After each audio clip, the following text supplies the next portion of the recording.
Lest you be disappointed or think that I've had plastic surgery, I have not. I am Francis Mayer, Greg Kerr on vacation right now, but I am filling in for him on the Renegade Report. And right now, it's a time we've all been waiting for. Coming off a 17-14 win over Citrus, we're here with head coach of Renegade football, Jeff Chudy. Coach Chudy, welcome to the show. Francis, good to see you. It's very good to see you, Coach. I got to tell you, I tried to watch that game as a professional last week, but it was hard not to be a fan. The Renegades played wonderful football, and a lot of that came down to play calling. We were screaming like little girls up in the press box. Take me back to that a little bit. Was there anything that pushed you to roll the dice and kind of go big in that game? Well, we were obviously our players. One thing that they do is they play extremely hard, and the tough thing that we've kind of stumbled in the past has been execution, especially at the end of the game. Going back, not wanting to relive the last couple of weeks. So we're in a tight game. It's 14-10. The special teams are a huge area that we take a lot of time in and take a lot of pride in. And the trick punt at the time was, you're rolling the dice. You're going to give up good field position if you don't make it. But, at the end of the day, like I told our players, you don't call that play unless you have tremendous faith in the guys that are on that team, and you don't call that play unless you feel that the players that are out on the field can execute, and that's just it. You got to have great confidence in those guys. I do, and that's why we called it, and thankfully it worked. And 2 plays later, we run a trick pass, and Marquise throws a 55-yard strike, and that's the winning touchdown. But, I would say, too, those are big plays. But, I know we'll probably recap this game, but probably the biggest play of the game was when Brady Wiley came in at the end of the game, and he hit a 57-yard punt. And it ended up, I think, from a net perspective, it was probably more like 68 or 9 because they had attacked on a penalty with it. So, our guys, I was happy for our guys. They competed well. Competing hasn't been a problem for us. It's just the execution part is where we've lacked. And I was happy that our guys hung in there as a team. And, things worked out the way that you want them to. Now, I'm looking forward to reliving this game at least 3 times while I have you on the show today because it was that much fun. But sticking to the philosophy before we get to the video, we did have a couple guys, in my opinion, slay some demons. And not to go too far back into the season, but Bryson Briggs, tremendous athlete out of BHS. Yeah, he had a big play. He did have a big play, but earlier in the season, there's been a couple times where maybe he got the short end of the stick or didn't execute as well as he wanted to. But my goodness, in the game against Citrus, he slayed a demon, in my opinion. He made a big play in the end zone off a tip ball. Did a great job playing with his eyes on the quarterback, and actually covered a lot of ground, and was put himself in the right spot at the right time, and it was a good team play. It wasn't his guy that they were throwing it to. Dominic Frash came across the field. It wasn't his guy that they were throwing it to. Frash tips the ball up, and Bryson makes the play. So, and the Kern County All-Stars strike again. That's what you call team defense, right? No, that was it absolutely was team defense. And, you had a guy from Garces tipping the ball to a guy from BHS, and we're all on the same team on the hill. They just played each other last week, too. Yes, they did. But we were only playing Citrus on Saturday. There you go. We're definitely all on the same team. And then Vickers, another BHS product, another Kern County All-Star. He's a guy who there have been a couple drops this season, but again, when he had to catch the ball, when all the stakes were set, he reeled in a gorgeous pass from Marquise.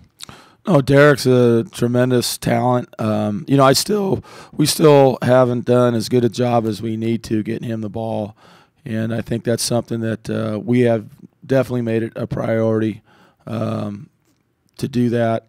As many ways as we can, we need to do that. We're not getting him enough touches because he can make those plays. He can make a lot of stuff happen, and so once we're able to figure out how to get him the ball, which we have, hopefully we'll make sure that he does. He gets his number called more.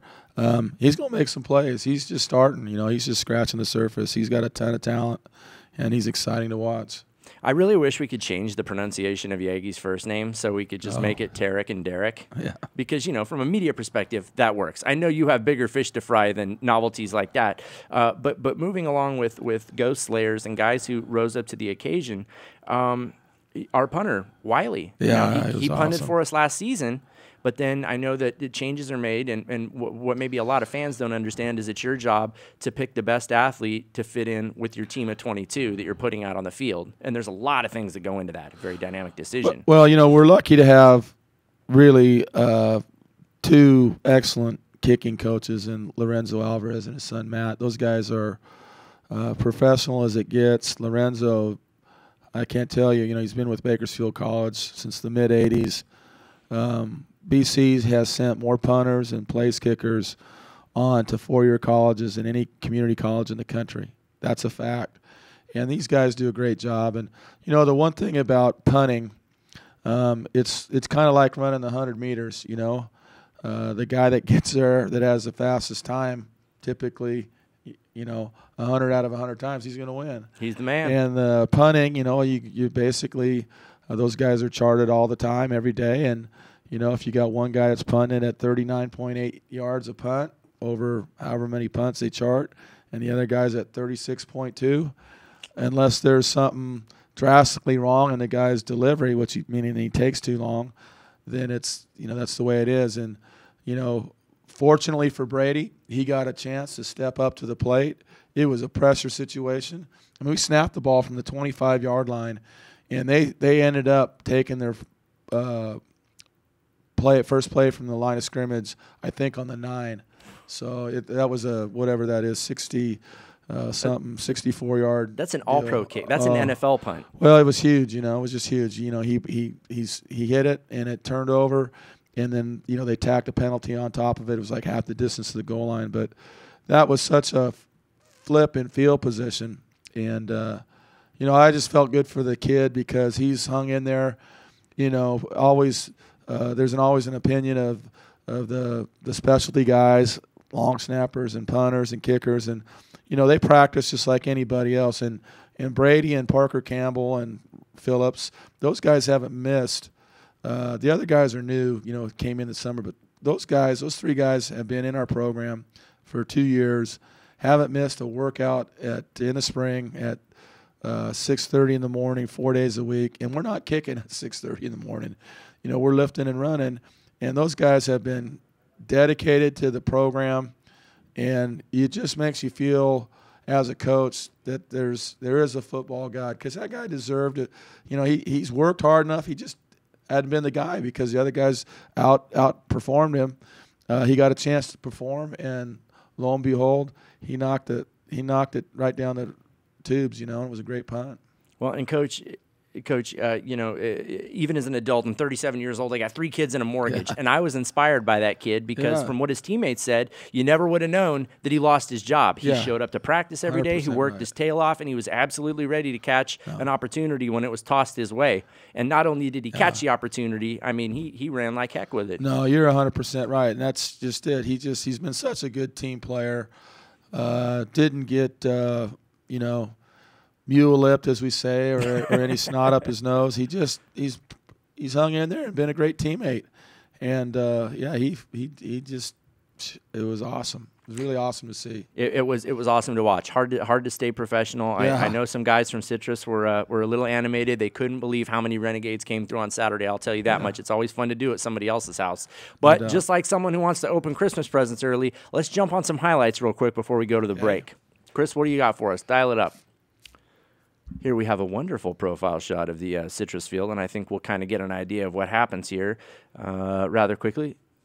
Yeah, early in the game here, Tarek takes the snap from the shotgun, and oopsie daisy, Coach. That's not what we're looking for. We got to be better than that. That's not a good throw. That's a bad decision, and puts us in a momentum. From a momentum perspective, that's not the way you want to start out a game. And then they run slip screen here, and we didn't do a very good job playing that. That was actually their longest pass play was 19 yards. One of the things that we did tremendously better than what we've done in weeks past is we minimized big plays on defense, and that was the biggest passing play, which was 19 yards, and then they had our speed option coming down the road. But we are on their 30. 2 plays there that were big ones. Clark's looking for somebody. Oh, Kalen Smith.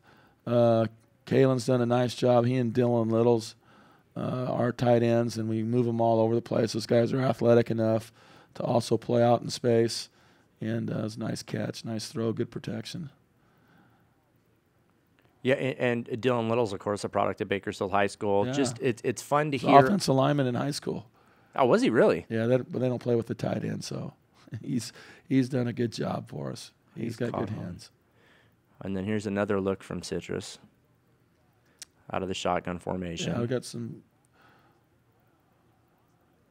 little good play, good catch on their part. The quarterback made a nice throw. Yeah, well, they had some really good skill guys. You know, their quarterback was pretty elusive. He was a pretty accurate thrower. He was on the run for most of the night. I think our guys put really good pressure on him. JoJo Hurtado really had a heck of a nice game, and Sipe, they both played well. Oh, Mitchell's an animal. Freshman, and it was nice to see those guys put a lot of pressure on them. All right, last play here before we take the break, and this is the pressure you were talking about. Yeah, good night. Nieto there from Liberty, nice job, and Artiega, Centennial and Liberty guys giving each other a high five. You like to see that. It's amazing, and Garrett and I were talking about that last night. That you guys go from blood feuds last year, especially for the freshmen, to now they're helping each other out, tipping passes to each other in the end zone, and playing like brothers. It's wonderful to see. When we come back after this break with our wonderful sponsors who make it all possible, we'll be back with the coach Jeff Chudy and more highlights from the 17-14 victory over Citrus when we return.